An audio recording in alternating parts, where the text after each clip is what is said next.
Live from New Delhi, you're watching DD India News Hour, India's voice to the world. I'm Ramesh Ramachandran. Coming up in the next hour, India's Prime Minister Narendra Modi inaugurates the world's largest meditation center at Varanasi to flag off a second Vande Bharat Express train from Varanasi to New Delhi.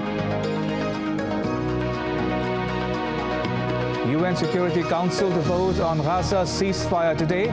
US Secretary of Defense Lloyd in Tel Aviv to announce a new marine protection force in the Red Sea. South Korea, the US and Japan condemn North Korea's second ballistic missile launch in less than 12 hours.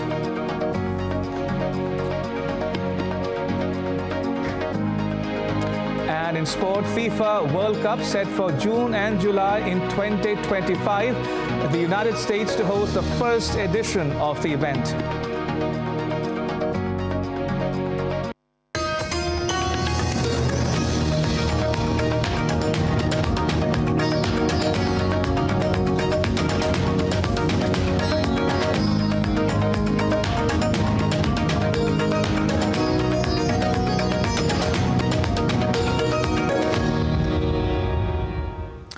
India's Prime Minister Narendra Modi, on the second leg of his visit to the Indian city of Varanasi today, unveiled a plaque to mark the inauguration of the newly built Swarved Mahamandir.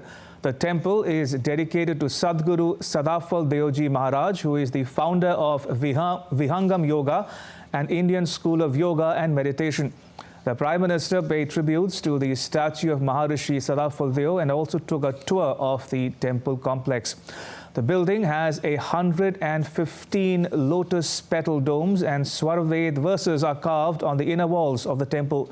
Spanning more than 300,000 square feet, the temple is the world's largest meditation center, capable of hosting 20,000 meditation practitioners.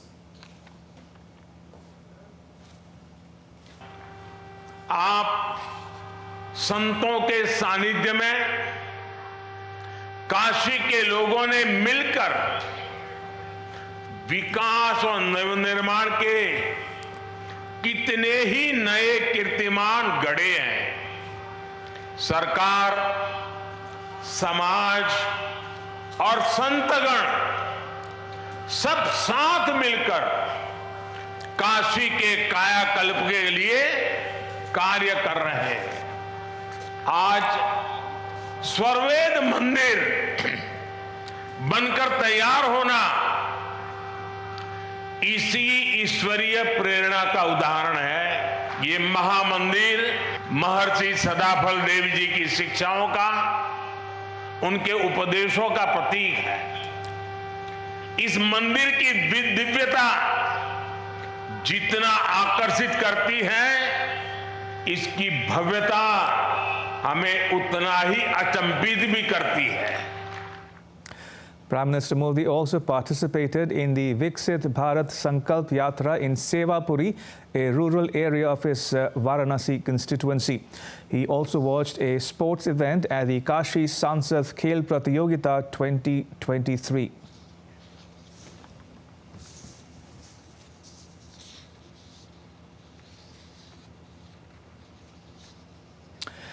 Moving on to international updates, North Korea launched a second ballistic missile in less than 12 hours on Monday. The solid-fuel intercontinental ballistic missile has a potential to travel more than 15,000 kilometers. Pyongyang had condemned the United States for orchestrating what it called a preview of a nuclear war with the arrival of a nuclear-powered U.S. submarine in South Korea on Sunday. Jagrati Dave has more from Washington, D.C. Latest indications of a launch by North Korea are expected to complicate further the attempts by the United States to denuclearize the peninsula. It suggests that North Korea is willing to double down on its threats rather than view the actions by the United States, Japan and South Korea, their cooperation, as a deterrence. And this ramping up of its missile test by Kim Jong-un is an example of that. There's added concern that North Korea can also supply weapons to Russia as part of its war with Ukraine in exchange for Russia's knowledge about nuclear technology. So these missile launches are worrying not only for the Korean Peninsula but wider geopolitics. Now, all this comes as the United States, Japan and South Korea are about to launch a sharing system of missile data of launches by North Korea, and that's due to happen this month. And the sorts of things that they will be sharing are detecting and tracking incoming North Korean missiles. There'll be nuclear operation scenarios as part of their joint exercises. All of these which Pyongyang views as provocations, but which the United States, Japan and South Korea view as necessary parts of their attempts to denuclearize the peninsula and for the security of the trilateral agreement and their own individual nations against the threats and the challenges posed by North Korea. Meanwhile, South Korea's National Security Council called the launch a destabilizing act that ignored international warnings and multiple UN Security Council resolutions. Despite our military's repeated warnings, North Korea continues to carry out threatening provocations. Once again, I strongly warn that North Korea is entirely responsible for any consequences from all subsequent situations. Japan condemned the missile launch too, saying that it is capable of reaching anywhere in Japan as well as the United States.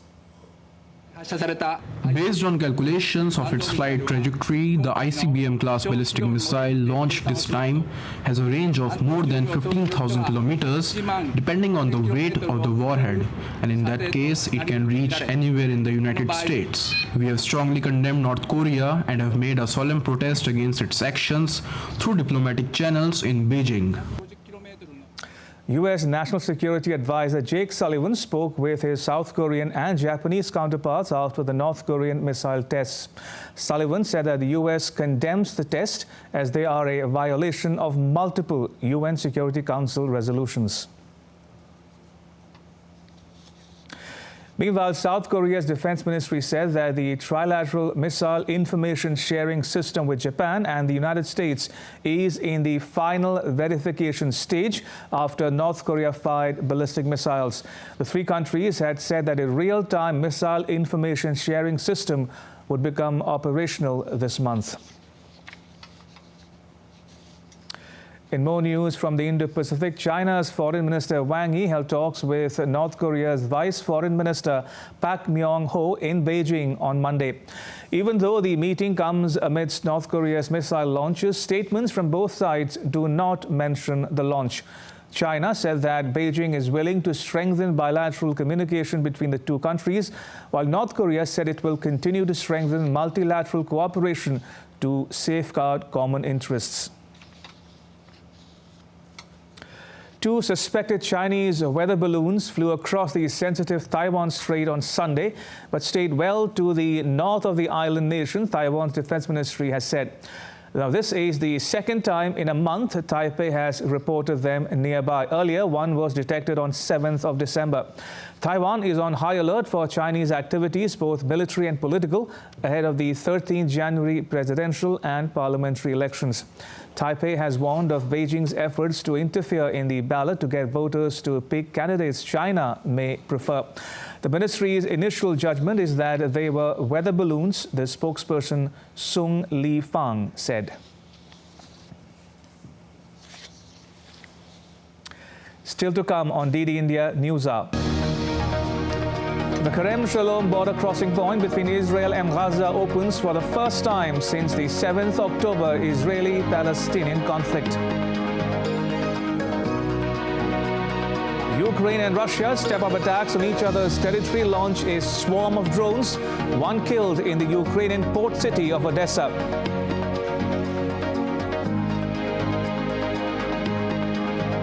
And Britain says it will implement a new import carbon pricing mechanism by 2027.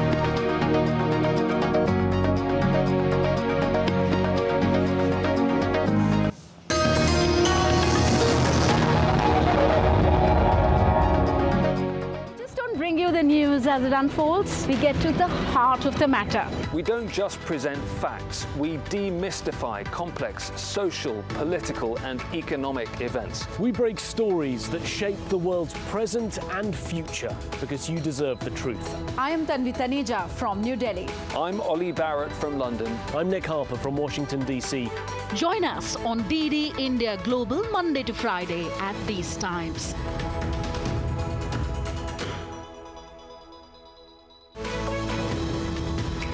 We just don't bring you the news as it unfolds, we get to the heart of the matter. We don't just present facts, we demystify complex social, political and economic events. We break stories that shape the world's present and future because you deserve the truth. I am Tanvi Taneja from New Delhi. I'm Ollie Barrett from London. I'm Nick Harper from Washington, D.C.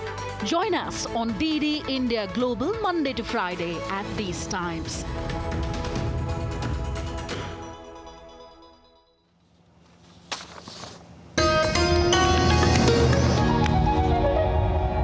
You're watching DD India News Hour. I'm Ramesh Ramachandran. Shifting focus to the Israel-Hamas conflict now, Israeli forces launched fresh attacks throughout the night, targeting the Hamas hideouts. The Israeli government said that it takes extraordinary measures to avoid hitting civilians. The Israeli military also released the names of 4 more soldiers who had died in combat in Gaza, bringing the total number of soldiers killed so far to 126. Now, the Kerem Shalom border crossing point between Israel and Gaza opened for the first time for humanitarian aid trucks on Sunday. The crossing at the borders of Egypt, Israel and Gaza is one of the main transit points for goods in and out of Gaza. The border crossing point had been closed after the 7th October attacks by Hamas. Until its opening, aid was being delivered only through Gaza's Rafah crossing with Egypt, which Israel says could only accommodate the entry of 100 trucks per day.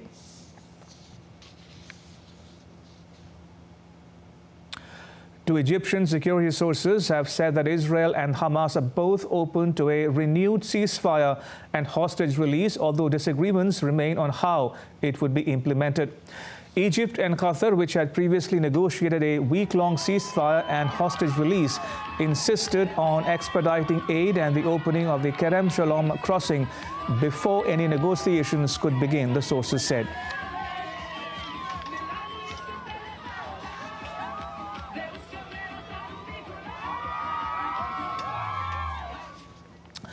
Meanwhile, there are also reports that the United Nations Security Council could vote as early as Monday on a draft resolution to establish an aid monitoring mechanism in Gaza. The draft resolution calls for facilitating the use of all land, sea and air routes leading to the entire Gaza Strip, including border crossings such as Kerem Shalom. The fate of the draft Security Council resolution hinges on a final negotiation among Israel, the US and the UAE. There are also reports that Israel and Hamas are both open to a renewed ceasefire and release of hostages.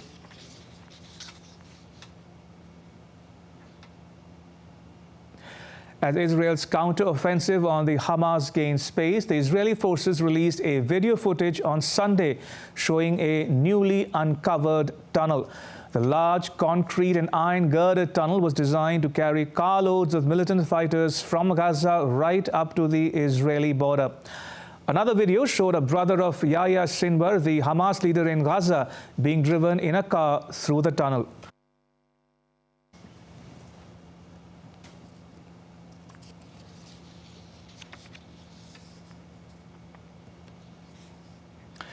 And now to an update on the Ukraine-Russia conflict. Both countries launched a swarm of drones at each other's territories on Sunday as they stepped up attacks. A Russian attack killed 1 person in Odessa. A Ukrainian strike targeted a Russian military airfield. Ukraine's Air Force said that it had destroyed 20 drones and a cruise missile that Russia launched overnight. 9 of the drones were downed over the southern Odessa region. Meanwhile, the Russian Defense Ministry said its air defense systems destroyed a total of 35 Ukraine-launched drones over several regions.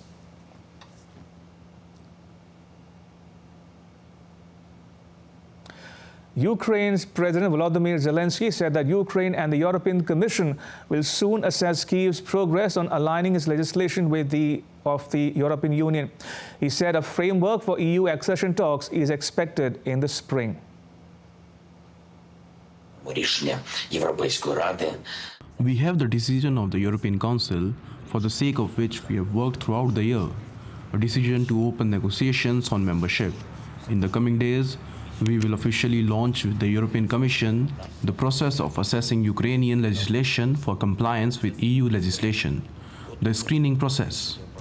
We are also preparing for the work on the negotiation framework for Ukraine. We expect it in spring. The Freedom of Russia Legion, a Ukraine-based paramilitary group of Russians, claimed responsibility for a cross-border attack on Sunday a few kilometers into Russia's Belgorod region. The group is designated as a terrorist group in Russia. The group said it had destroyed a platoon stronghold of Russian troops near Trebreno village and left mines behind. The governor of Belgorod region said that a shooting battle was underway on the village's edge. He added that no civilians had been injured, but 3 houses and power lines were damaged. Meanwhile, Ukraine's security service said that it had launched a criminal probe under a law on information gathering after a technical device was found in an office linked to a top general. The security service said an investigation had been opened under an article in Ukraine's criminal code on unlawful acquisition, sale, or use of special technical means for obtaining information. The device, initially characterized as a bug, was in a non-operational state and no means of information storage or remote transmission of audio recordings were found. President Vladimir Putin of Russia, speaking at a conference of the ruling United Russia Party, urged unity to maintain the nation's sovereignty and once again accused the West of attempting to destabilize the country's economic and political landscapes. Putin, who will seek another presidential term as an independent, received unanimous support from the party, including the Prime Minister and other top officials.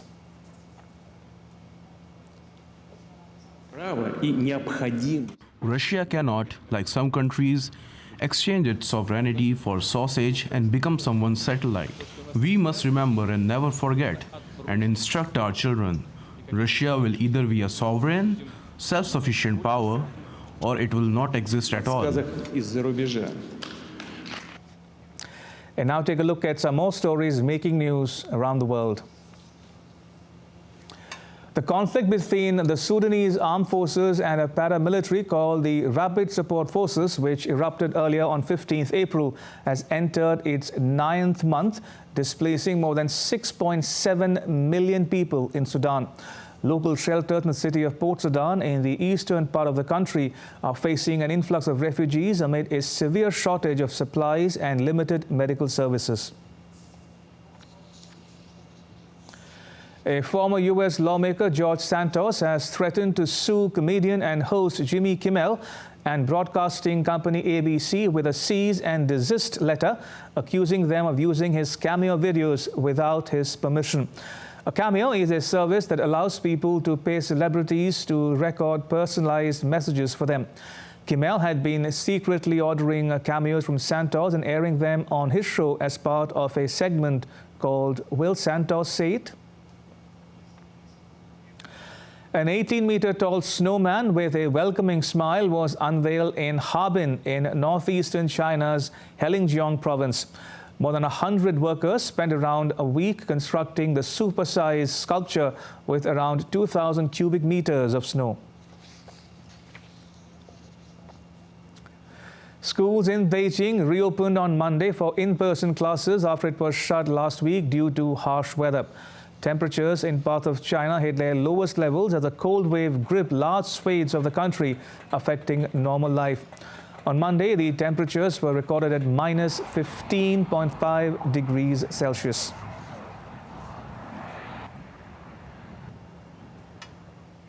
And still to come on DD India News Hour. More than 300 evacuated after devastating floods slash Australia. At least 12 people killed after an armed group opens fire on partygoers in Mexico.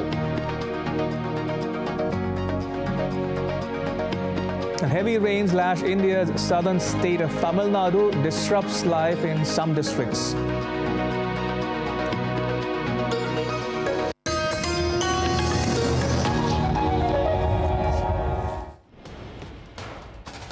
Wherever news breaks, whatever it takes. Connecting corners, cutting across continents. Stories that matter from across the globe.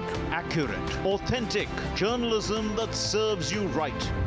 From politics to glamour, from sports to world affairs, with a fusion of aesthetics and substance. Introducing news in a new avatar. Experience the world through a new lens. Stay tuned to DD India for an exciting journey beyond borders.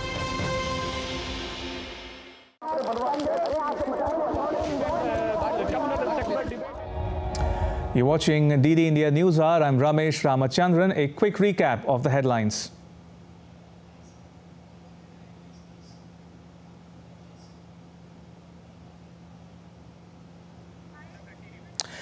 India's Prime Minister Narendra Modi inaugurates the world's largest meditation center at Varanasi in the country's northern state of Uttar Pradesh. UN Security Council to vote on Gaza's ceasefire. US Secretary of Defense Lloyd in Tel Aviv to announce a new marine protection force in the Red Sea.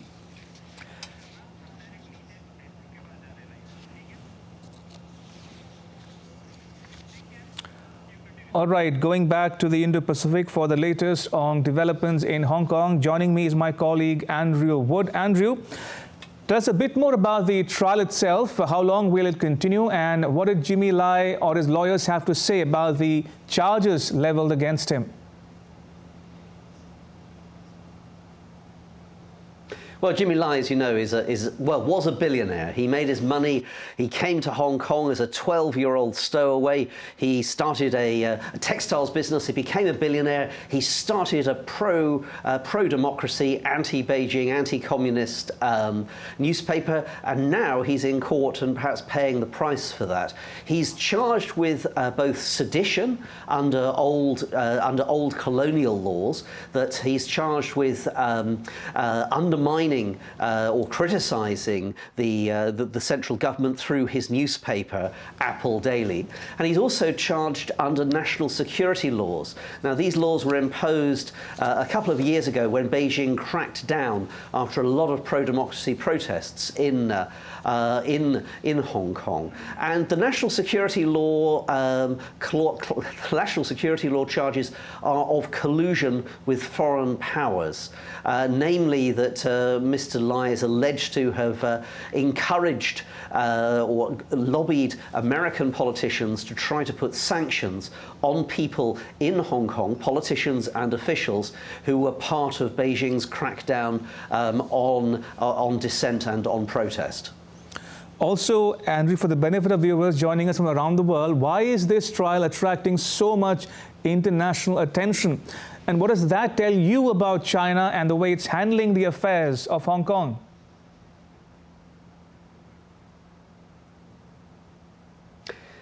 Well, this is a big focus. In some ways, Jimmy Lai is perhaps the best known, or one of the best known, pro-democracy figures from Hong Kong over the past 5 years.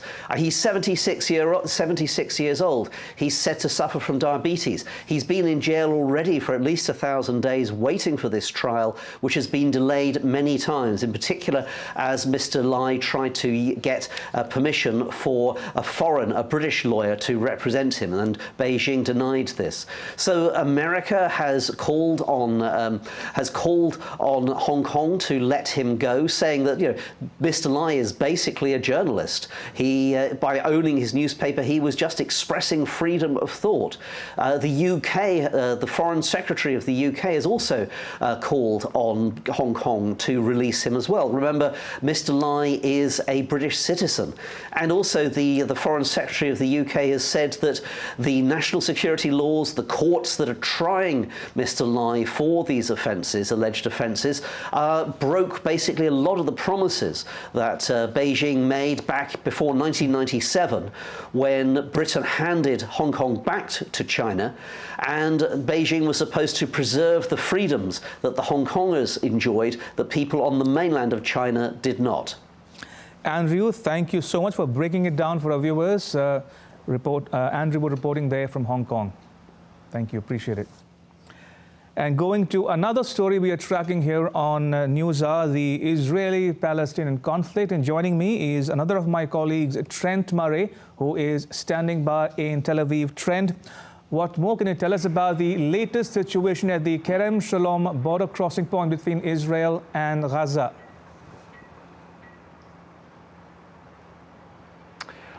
Well, the Kerem Shalom border crossing before the war was really the main transit point for goods going in and out of Gaza. It has remained shut since October 7th, but overnight we saw it did reopen, and according to the Egyptian Red Crescent, 79 truckloads worth of aid was able to enter the territory. The reason this is open is because it was part of the original negotiation between Israel and Hamas during their ceasefire last month, that 200 trucks per day were going to enter Gaza with aid. But Israel wasn't able to fulfill that agreement because all of the aid was coming through the Rafah border crossing in Egypt, and officials say it was just never built to handle that amount of traffic. So, look, early days yet, and, you know, there is an unpredictability around this war, but certainly it is hoped that the opening of that second border crossing could play a crucial role in making sure much more aid is able to get into civilians who desperately need it, with food, water and medicine running short. Also, Trent, reports suggest that both Israel and the Hamas are open to further talks, both on ceasefire as well as releasing more hostages. What are you picking up? What's the latest you can put together for our viewers on this count as well? Well, what we are hearing is that the head of Mossad, which is the main intelligence agency in Israel, has already met with the Prime Minister of Qatar. Now, of course, it's worth remembering Qatar during the last ceasefire was absolutely instrumental in negotiating between the two sides. We are hearing this morning that the Israeli cabinet has given the green light for the Mossad to continue those conversations. Still early days, but what we do know is that there are still around 130 hostages being held captive by Hamas within the Gaza Strip. Their families here in Israel are desperate to try and get them home. Pressure on Benjamin Netanyahu to work to do that. So look, we'll just have to keep an eye on it. Certainly the Israelis are showing no sign of winding back their military operations in the immediate term, but there may just be some hope of a ceasefire in order to try and get those Israeli hostages home. All right, we'll leave it at that. Trent, thank you. Trent Murray reporting there from Tel Aviv on the Israeli-Palestinian conflict.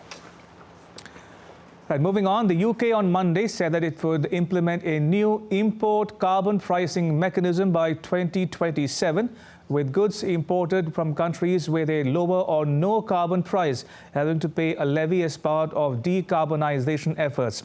The government said that the carbon border adjustment mechanism would apply to carbon-intensive products in the iron, steel, aluminium, fertilizer, hydrogen, ceramics, glass and cement sectors. The charge applied will depend on the amount of carbon emitted in the production of the imported good and the gap between the carbon price applied in the country of origin, if any, and the carbon price faced by UK producers. More than 300 people were evacuated after devastating floods lashed Australia. Military helicopters were dispatched to help inundated areas cut off by the floods. The northern part of Queensland state reported damage across its coastline. More than 14,000 properties in the region are experiencing power outage. Cairns, a city of more than 150,000 people, as well as a major tourist attraction, has been almost entirely cut off by the heavy rains. A crocodile was captured from a storm drain. Weather officials forecast more rain, with some regions expected to get 300 millimeters of rain within just 6 hours. To South America now, at least 14 people have been killed in Argentina after a severe storm strikes the coastal region. Authorities have warned residents that the storm, which had gusts of up to 93 miles per hour, making it comparable to a Category 1 hurricane, is expected to bring heavy rainfall and intense winds to the capital.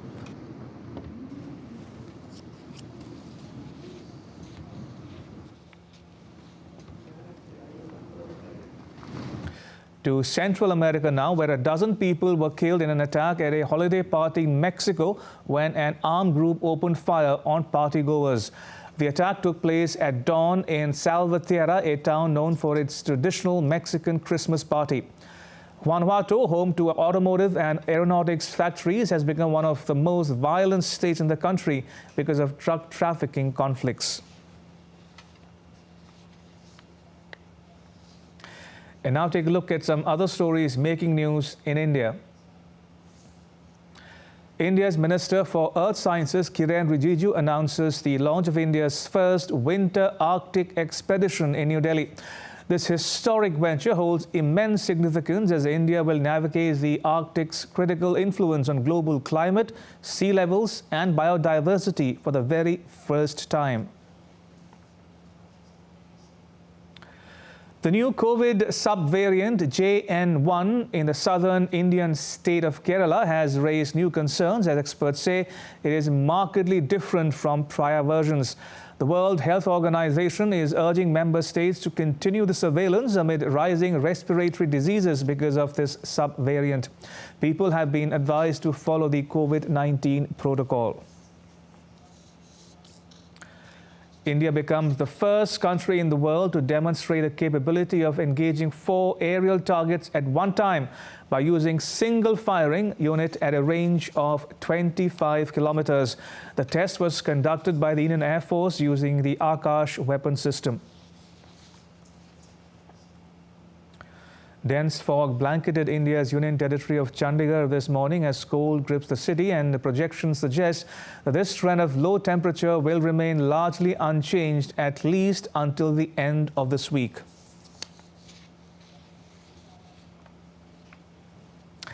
And still to come on DD India News Hour. A record 7,000 crore UPI transactions in India in the month of October in the 23-24 financial year. And Asian stocks get off to a cautious start on Monday in a week where Japan's central bank might edge further away from its uber-easy policies.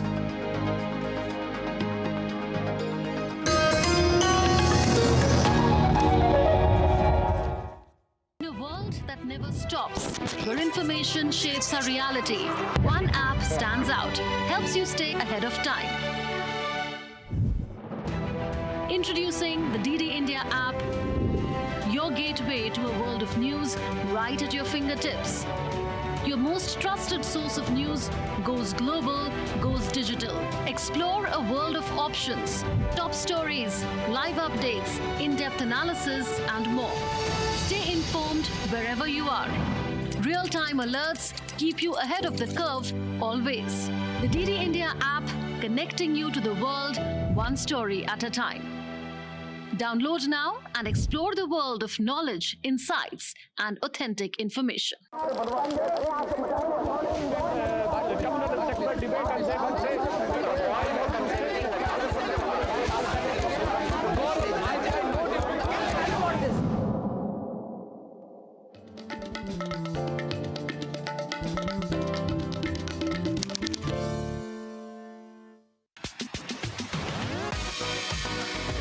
India that invents. India that innovates. India that excites. India that invites. Land of possibility. Teeming with opportunities. Watch India Ideas each Thursday, 8 p.m. only on DD India.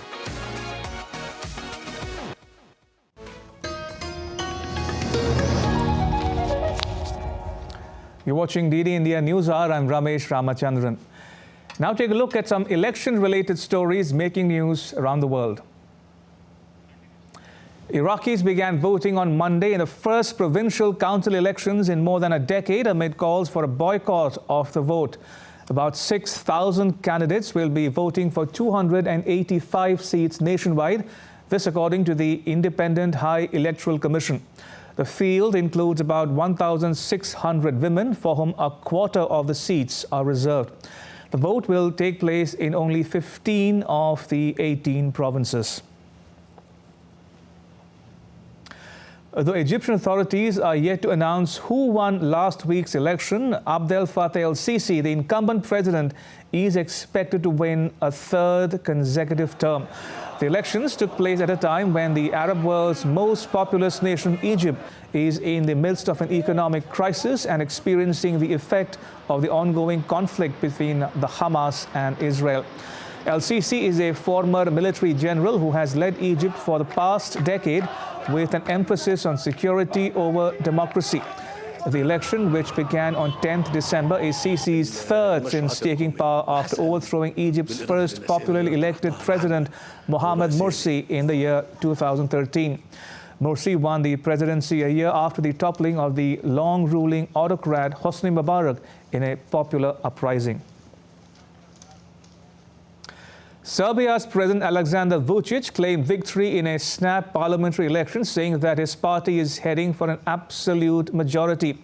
Based on the votes counted in a sample of polling stations, pollsters predicted that the populist SNS party won 46.2% of the votes, while the opposition centre-left Serbia Against Violence Alliance is set to come second with 23.2%. The centre-left alliance accused the ruling party of election fraud and said that it would complain to the Election Commission after initial results for the country's snap polls came in. Voters in Chile rejected a proposed conservative constitution to replace the country's dictatorship-era charter. With 96% of votes counted late Sunday, about 55.8% had voted no to the new charter, with about 44.2% in its favor. This is the second draft constitution in as many years that voters have rejected to replace its current text. But after 4 years of votes and political infighting, Chileans have been voicing mistrust and disenchantment with the process. Thousands gathered in Lubumbashi in the Democratic Republic of the Congo to attend a presidential candidate Moise Katumbi's final rally ahead of the 20th December presidential vote. Almost 44 million people are registered to vote in an election that will determine whether incumbent President Felix Tshisekedi will remain in office after his first term. In 2018, Moise Katumbi was prevented from entering the country in time to submit his candidacy for the presidential election. But this time, his chances have been boosted by the backing of 3 candidates who have dropped out of the race.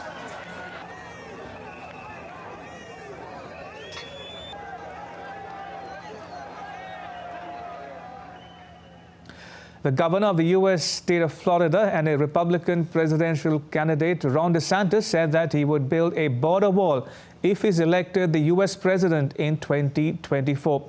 DeSantis, who spoke at a rally in the state of Iowa, said he would impose a fee on remittances the migrants send to their countries of origin to pay for the construction of the border wall. The Trump rival said that he wants to strengthen the military and use domestic energy for production. DeSantis has been campaigning relentlessly of late, trying to close the gap in the final weeks of the campaign. A junior UK foreign minister on Monday said Guyana's territorial integrity should be respected as he visited the Commonwealth country after neighbouring Venezuela renewed its claim to the oil-rich Essequibo region. Britain's Minister for the Americas and Caribbean met Guyanese president and offered the UK's unequivocal backing to Guyanese friends. He also welcomed the recent agreement. Guyana and Venezuela on Thursday agreed to avoid any use of force and to not escalate tensions in their long-running dispute in the Essequibo region. Essequibo is generally recognized as a part of Guyana, but in recent years, Venezuela has revived its claim to the territory and to offshore areas after major oil and gas discoveries there. The British minister will also hold talks with ambassadors from the United States, France, Canada, and the European Union over international support for the former British colony in the dispute. Repatriation of more than 400,000 foreign nationals, including Afghans, to their homeland is ongoing in Pakistan. As per Pakistani government, the process is going on in a secure and dignified manner, where 1,634 illegal Afghan nationals have returned on Sunday. Reportedly, Pakistan officials have set a deadline for all foreign nationals residing illegally in the country to leave voluntarily by October 31st or face deportation. The Pakistani government is actively facilitating the repatriation process for illegal Afghans at the Torkham and Chaman borders. Back home, India's External Affairs Minister visited the Embassy of Kuwait to express condolences on the passing away of the Amir of the State of Kuwait, Sheikh Nafaf Al Ahmad Al Jaber Al Sabah. Minister Jaishankar said that the government and people of India will always remember his notable contribution to the strengthening of ties between India and Kuwait.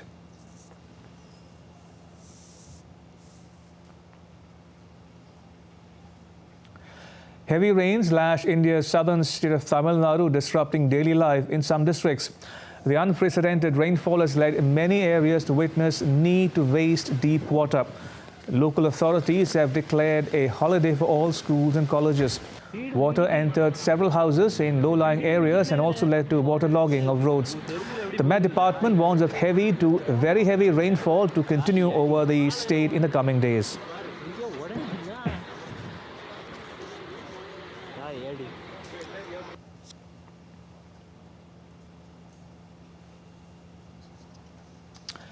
And my colleague Ritesh Ranjan joins us from Chennai for more on this developing story. Ritesh, what's the latest situation in the state, especially those affected districts?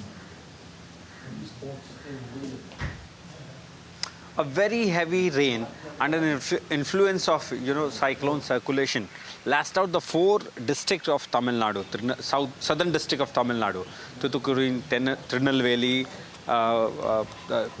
Kanyakumari, and especially in Kanyakumari, this Kundam plant that is fully flooded. People are being vacated from the from the plant, and Tirunelveli district collector office is fully flooded. The staff and the other workers who were there, they have to bring out, they have to, with the help of boat, and especially in Tirunelveli district, this Venyampatti, there is a bridge that is overflowing with the Tamarai Barni river, and from Saturday the rains, it's raining there, and it will continue till Tuesday according to the meteorological department. And so far in the morning we haven't got any kind of report that there is any casualty, but just now what I'm receiving from the the message that is 51-year-old man has died because of the collapse, and there are many houses which has been collapsed. Very scary story it is there. We have seen recently Chennai was flooded. There was all over water was there. But now the same scene we are seeing in southern district of Tamil Nadu, and situation is really very pathetic.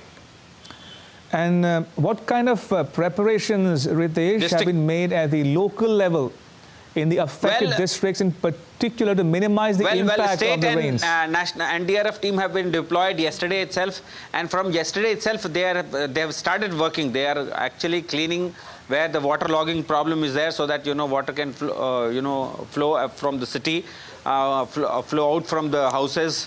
But still, we need to work hard, and the problem is the rain. The rain is very high. According to the meteorological department, from 30 to 60 centimeter rain has been recorded in several areas. And I happened to speak to Thoothukudi MP Kanimori. She was telling that she has started early morning, for Tirunelveli, but all the flights were cancelled, and there are trains which there are many trains which has been cancelled and diverted. The railway department have cancelled train because the bridges over are and the track are flooded with water. So the trains are cancelled. Flights is cancelled. Kanimori, the MP of Thoothukudi, she has reached now by road. She got down to Madurai, and from Madurai she has gone to Thoothukudi. and there is, Revenue and Disaster Minister is already there. Okay. Chief Minister and, Chief Secretary, Shivdas Meena, is closely looking the cases, and they are taking follow-up, and there are, victims. They have been asked to, come out of the house, the areas which is in down part. They have been asked to come up, and they, NGOs and district authorities are helping them to take them out. Shelter homes, rehabilitation center has been created. There are many camps which are helping people with food and water, but there are people who are stuck in their home. There are old, I happened to see one picture in Twitter. There is an old couple who is there in Tirunelveli district, stuck in half water, and they are sitting in, on chair. All right, we leave it at that. Remark October for the financial year 23-24. The trend continued in November, with much of the elevated spending being seen in shopping and e-commerce and travel transactions, according to market participants. The National Payments Corporation of India released data highlighting the impressive performance of UPI. The surge in activity showcases the increasing reliance on UPI for everyday financial transactions. Asian stocks got off to a cautious start on Monday in a week where Japan's central bank might edge further away from its uber-easy policies, while a key reading on US inflation is expected to underpin market pricing of interest rate cuts there. Japan's Nikkei slipped 0.8% in early trade, weighed in part by a firm yen.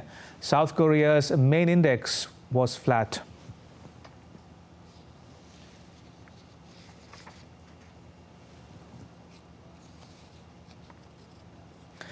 And now to all the news in the world of sport with my colleague Mark Lin. Mark, take it away. Thanks a lot, Ramesh. And let's start with India having announced a 6-member team for the upcoming Davis Cup, the Group 1 playoff match. It's against Pakistan, and it's scheduled to take place in Islamabad on February 3 and 4. Ramkumar Ramanathan will lead the squad. That includes N. Sriram Balaji, Yuki Bhamri, and Nikki Ponacha, and also Saket Maini, and Digvijay Pratap Singh as well, who serves as a reserve player. Ramanathan and Punacha, they are likely to take the singles court, and Yuki Balaji and Maini, they are going to play in the doubles. So a win against Pakistan will open the gateway for India to re-enter the prestigious Davis Cup World Group 1. And the last time that India travelled to Pakistan, in fact, was way back in 1964. India won that convincingly 4-0.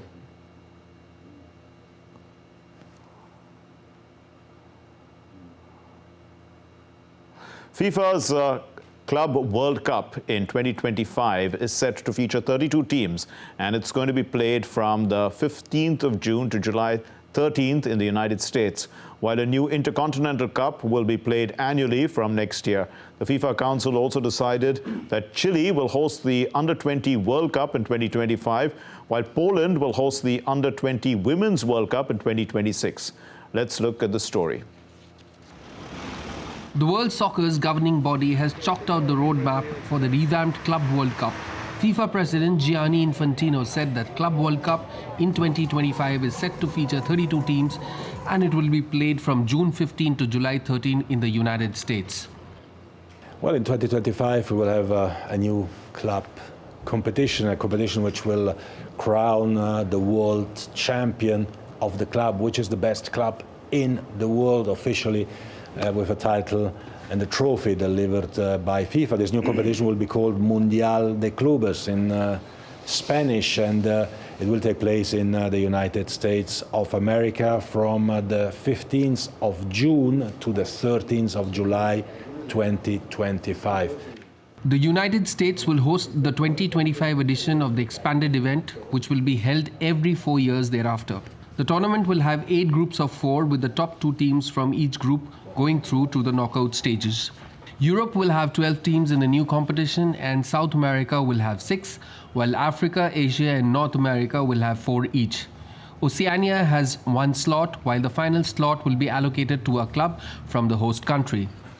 The current version, an annual competition with 7 teams, will be discontinued after the tournament in Saudi Arabia.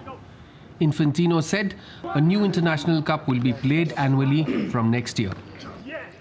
Well, as well, a new competition for clubs on a yearly basis to strengthen club competitions around the world. So the champions of the different confederations will play on their home ground first, South America against North America, Asia against Africa, with Oceania against one of those, who will qualify for a playoff match. The FIFA Council met in Jeddah to ratify the dates for the Club World Cup. The Council also decided that Chile will host the Under-20 World Cup in 2025, while Poland will host the Under-20 Women's World Cup in 2026. Yes, here, push! Well, Liverpool failed to reclaim top spot as they were held to a love-all draw by Manchester United in the Premier League. Liverpool had been knocked out of the first place by Arsenal and would have recaptured a place at the summit with a win, but they failed to score. Arsenal picked up a crucial 2-0 win against Brighton thanks to goals from Gabriel Jesus and Kai Havertz. United side shorn off confidence after a miserable week, held on grimly for their point, although they have now scored just once in their last 8 visits to Liverpool. The closest the hosts came to scoring was a Trent Alexander-Arnold shot that grazed the post, while Rasmus Højlund had United's best opportunity. The second-place Liverpool have 38 points from 17 games, with leaders Arsenal at 39 points. I said that after the game in the dressing room, yeah, very proud of this team. And this, we should do this more often. I said this, for instance, Newcastle was also a tough game. And there we make one mistake and we're switching off. And you concede goal. But when you stay in the game, and when you are disciplined in your game plan, then finally it opens up. And then you can take your chances. Luka Modric demonstrated his enduring value to Real Madrid by providing a goal and also a brilliant assist in a 4-1 home win over Villarreal in La Liga. The 38-year-old Croatia midfielder lifted a fine first-touch cross from the edge of the box to meet Jude Bellingham, who leapt to nod it in through a superb header just out of reach of the goalkeeper Philippe Jorgensen. Rodrigo extended Real's lead with a close-range strike from a Modric corner, but Jose Morales pulled a goal back for the visitors with a tidy finish after a counter-attack. Brahim Diaz also scored the third goal for the home side with a fine individual effort, and this is after Modric added his goal, striking a loose ball inside the box. Real moved to the top of the standings with 42 points, one ahead of Girona, who have a game in hand, and the host Lodi Alaves on Monday. Britain's Ian Williams clinched his 7th match racing tour World Championship sailing title in Shenzhen. Williams, along with his teammates John Gunderson, Richard Sydenham and Gerard Mitchell, they have set a new record for the most championship victories in the tour's history. Britain's Williams won the championship in 2015, and he defeated American Gavin Brady and the True Blue Racing team 3-1 in the final. Yeah, incredible to finally got the 7th world title. The 6th one was back at the start of 2016, so it's been a long, lost count, nearly 8 years. So yeah, awesome to come with a new team with China One Ningbo and come to China and to win the 7th world title here is amazing. And that's a glimpse of all the sports news. Back to you, Ramesh. Thank you, Mark. Appreciate it. And before we close, the quiet streets of Via del Corso in Italy's Rome illuminated in a dazzling display of Christmas lights. Dedicated to the universal theme of peace, the luminous carpet measures 1,400 meters in length and comprises 18 strings of warm white LED lights.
And with that, it's a wrap on this edition of DD India News Hour. Let us know your thoughts on the news of the day.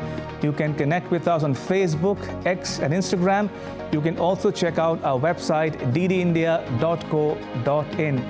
We'll be back with more news as it breaks here on DD India. I am Ramesh Ramachandran. From all of us here in New Delhi, thanks for watching DD India News Hour.